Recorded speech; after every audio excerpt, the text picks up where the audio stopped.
Hello student.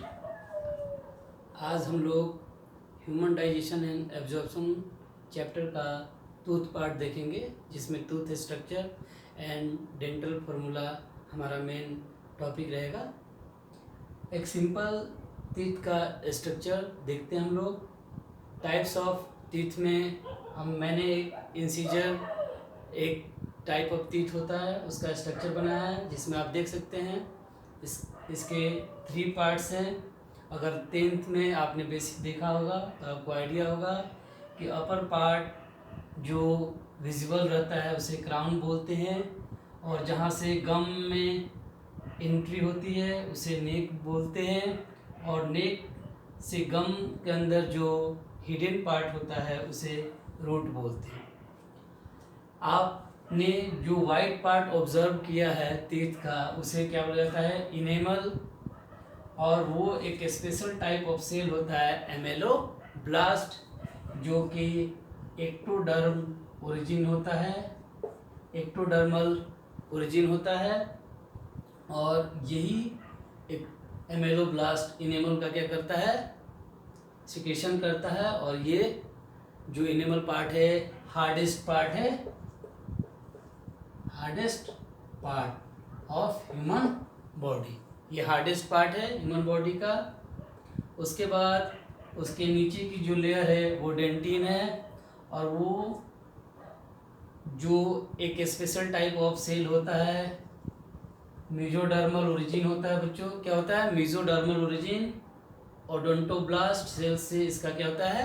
Secretion होता है। और ये ओडोंटोब्लास्ट सेल्स कहा जाता है कि इस पल्प कैविटी में, ये जो स्पेस है बच्चों, इसे क्या बोलते हैं? Pulp cavity. और इस पल्प कैविटी की वॉल पर मौजूद रहता है क्या? ये ओडोंटोब्लास्ट। और यही ओडोंटोब्लास्ट किसको सिक्रेट करता है? डेंटिन को। इसी पल्प कैविटी में ब्लड वेसल्स आप देख सकते हैं, ब्लड वेसल्स और नर्व इंटर किया रहता है, और जिस रास्ते से इंटर करता है उसे बोला जाता है एपिकल फोरामेन। ओपनिंग एक क्या है? एक पैसेज है जहाँ से आप इसे ब्लड वेसल्स और नर्व फाइबर समझेंगे। ब्लड वेसल्स और नर्व फाइबर्स, क्योंकि टीथ में इन्फेक्शन आने के बाद पेन भी फील किया जाता है। क्यों? क्योंकि उसमें नर्व्स मौजूद रहते हैं। और हायर स्टडीज़ में जो बच्चे नीट क्लियर करते हैं एमबीबीएस के बाद, जो सबसे ज़्यादा कोर्स बच्चों के द्वारा फॉलो किया जाता है वो क्या है? बीडीएस। ठीक है बच्चों, तो उसमें आपको एक एग्रेसिव कोर्स है 5 इयर्स का, जिसमें आपको बीडीएस पढ़ना होता है, और पार्टिकुलरली फोकस रहता है किस पे? डेंटल पर। ठीक है बच्चों, तो इसमें आप देख सकते हैं जो मैंने बातें की उसे ध्यान पर रखेंगे।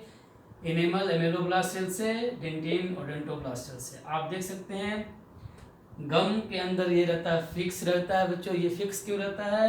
क्योंकि गम और उसके बीच के स्पेस में लिगामेंट मौजूद रहता है, सीमेंटम मौजूद रहता है, और गम के अंदर मौजूद रहते हैं बच्चों क्या? Socket bone. ये तीनों जो मेन एलिमेंट्स हैं, सॉकेट बोन, लिगामेंट और सीमेंटम, टीथ के रूट पार्ट को काफ़ी स्ट्रांगली पकड़ के रखते हैं। इसी कारण सॉकेट लाइक स्ट्रक्चर होता है, और ये क्या करता है? फिक्स करता है सॉकेट। इसी कारण हमारे टीथ के एक नेचर को क्या बोलते हैं?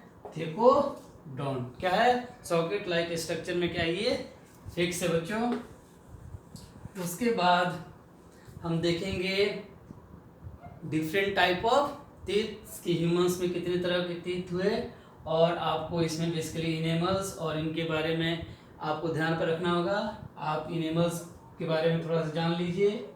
इनेमल्स का जो कंपोजिशन होता है वो कैल्शियम एंड फॉस्फेट होता है बच्चों।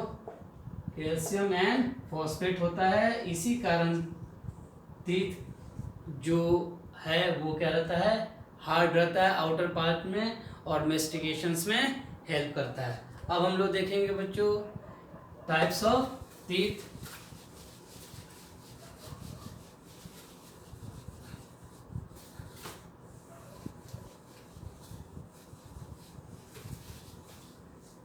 Type of teeth.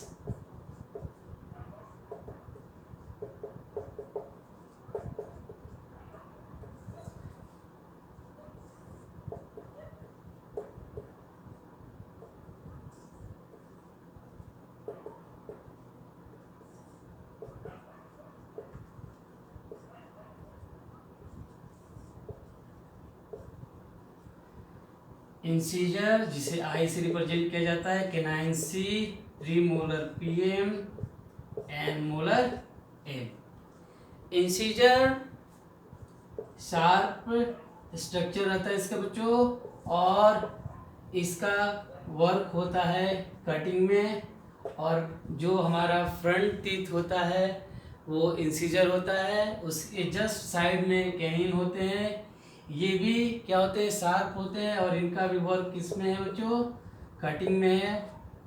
Pre molar और मोलर ये दोनों जो टीथ हैं ये फाइनली फूड का मेजर पार्ट जो होता है, जो क्रशिंग का काम होता है, और फाइनली मेस्टिकेशन का जो काम होता है वो किस टीथ के कारण होता है, प्री मोलर एंड मोलर के अनुसार। ये 4 टाइप्स ऑफ टीथ हैं। अब इन जो टाइप्स ऑफ टीथ हैं ये ह्यूमंस के अंदर खासकर डिफरेंट स्टेजेस में कितने नंबर्स रहते हैं उसे हम देखेंगे, और आप प्लीज़ ध्यान पर रखेंगे, यहाँ से काफ़ी ज़्यादा नीट में क्वेश्चंस आए हुए हैं और आने के चांसेस हमेशा रहते हैं।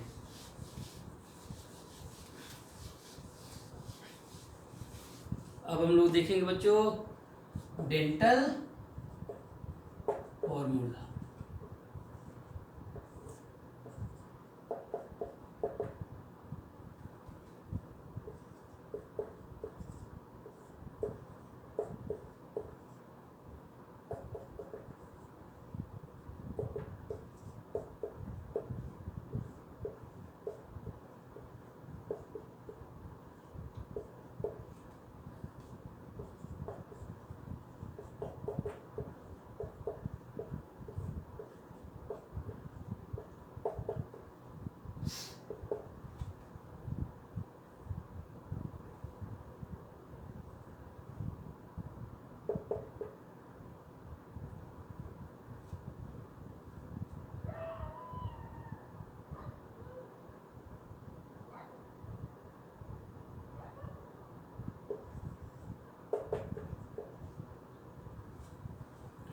तो बच्चों आप इस जो डिफरेंट टाइप ऑफ फार्मूला है इसे कैसे लिया गया आप देखेंगे। आप अगर टीथ के लोअर माउथ के लोअर पार्ट को आप देखते हैं तो इमेजिनरी आप इसे हाफ पार्ट में डिवाइड कीजिए, या तो आपने लोअर पार्ट लिया है अपर पार्ट, इस पार्ट लेफ्ट पार्ट को मैंने लिया, उसके लेफ्ट पार्ट को मैंने क्या किया, कंसीडर किया, और इसके लोअर और अपर पार्ट में मैंने देखा कि 1 2 इंसीजर, 1 कैनाइन, प्रीमोलर क्या बच्चों 0 एंड मोलर 2, किसमें आपको चाइल्ड में, नीचे के पार्ट में और ऊपर के पार्ट में, अपर एंड लोअर। तो हाफ पार्ट हमने काउंट नहीं किया, इसीलिए इसे 2 से मल्टीप्लाई किया जाता है, तो कहा जाता है चाइल्ड में खासकर 6 to 8 ईयर्स तक जाते जाते ये टीथ क्या होते हैं, ब्रेक होना शुरू हो जाते हैं। तो इसी कारण ऐसे टीथ को क्या बोला जाता है बच्चों, प्राइमरी टीथ और मिल्क टीथ, या आपने सुना होगा डेसिडिवस टीथ भी इसे बोलते हैं। ये टीथ क्या होते हैं, प्राइमरी टीथ होते हैं, चाइल्ड में आते हैं और दोबारा क्या होते हैं, ब्रेक होकर ये क्या होते हैं, डेसिडिवस टीथ होते हैं, दोबारा आते हैं। अब आप देखते हैं 17 ईयर्स, इस एज को मैंने लिखा क्योंकि ये एक एडोलेसेंस एज है, और इस समय आप देख सकते हैं प्री मोलर जो कि खाली था, ध्यान में रखेंगे प्री मोलर जो खाली था उस जगह पे 2 आ गए। तो इन्होंने ऑलरेडी इसमें कितने नंबर ऐड किए, यहाँ पे 4 ऐड हो रहा है, लेकिन अगर हम लोग साइड का देखें तो क्या हो गया, वो डबल हो गया, 8 ऐड हुआ, जिसके कारण टोटल एडोलेसेंस के एज में जो टीथ रहेगा वो कितना रहेगा, 17 ईयर्स में 28। और ह्यूमन एडल्ट्स जो 25 ईयर्स एज के बाद के बच्चों को बोला जाता है। वैसे जो डेंटल फार्मूला होते हैं आप देखेंगे, लास्ट मोलर वाले पार्ट में एक एक टीथ क्या हुआ है, ऐड हुआ है। यहाँ पे 2 1 2 3 2 1 2 3, और यहाँ पे कितने टीथ ऐड हुए, 4। मीन्स यहाँ पर एक बिलो एंड अबव, फिर यहाँ पे एक बिलो एंड अबव 4 हुए, और इस टीथ को बोला जाता है विजडम टीथ। और आपने सुना भी होगा अकल्चर टीथ बोला जाता है, रूरल सेटिंग में ट्रेडिशनल लैंग्वेज में विजडम टीथ बोला जाता है। और ये क्या होता है बच्चों, वेस्टिजियल होता है।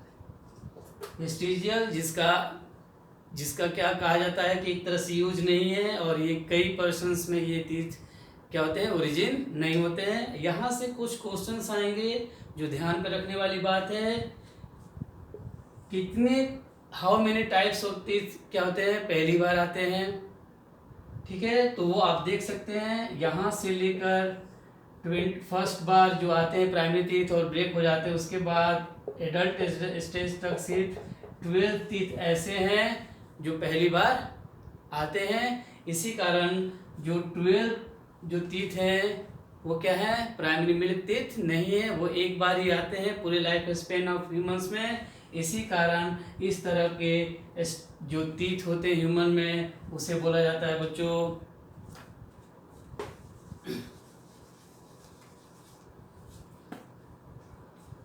मोनोफायोडोंट। और उसी तरह आप देख सकते हैं ये चाइल्ड वाले टीथ क्या होते हैं, ब्रेक होते हैं और दोबारा आते हैं, इसलिए ऐसे टीथ को बोला जाता है डाईफायोडोंट, ठीक है, डाईफायोडोंट। और हमारा क्या है, डिफरेंट टाइप ऑफ टीथ है, इसीलिए एक और नेचर हो गया हमारे डेंटल फार्मूला में, बोला जाता है heterodont. Different type of teeth हैं, इंसीजर है, केनाइन है, प्रीमोलर एंड मोलर। इसके बाद सॉकेट लाइक स्ट्रक्चर में क्या है, फिक्स है। तो एक और नेचर है, क्या है बच्चों, थेकोडोंट। यहाँ से नीट 2017-18 में कई क्वेश्चंस हैं, और ओवरऑल यहाँ पे डेंटल फार्मूला या टाइप्स ऑफ टीथ और इसके नेचर्स किस तरह से हैं ह्यूमंस में हमने देखा, और चाइल्ड, एडोलेसेंस और एडल्ट में किस तरह का डेंटल फार्मूला है, और किस तरह से मैंने आपको बताया, बिल्कुल ध्यान में रखेंगे। टंग आप जस्ट अपने डेली लाइफ के प्रोसेस से टंग क्लीनर को ऑब्जर्व करके हाफ पार्ट के अपर एंड लोअर को क्या करना है, इमेजिन करना है, और फाइनली 2 से उसे क्या करना है, मल्टीप्लाई करना है। और उसमें जो कौन से प्राइमरी टीथ हैं, कौन से मोनोफायोडोंट हैं, डाईफायोडोंट है, इन सब चीज़ों को क्या होगा आपको समझना होगा। ओवरऑल टीथ का स्ट्रक्चर यहाँ पे हमारा फिनिश होता है। अगला टॉपिक हम लोग इसोफेगस और स्टमक से स्टार्ट करेंगे। थैंक यू सो मच बच्चों।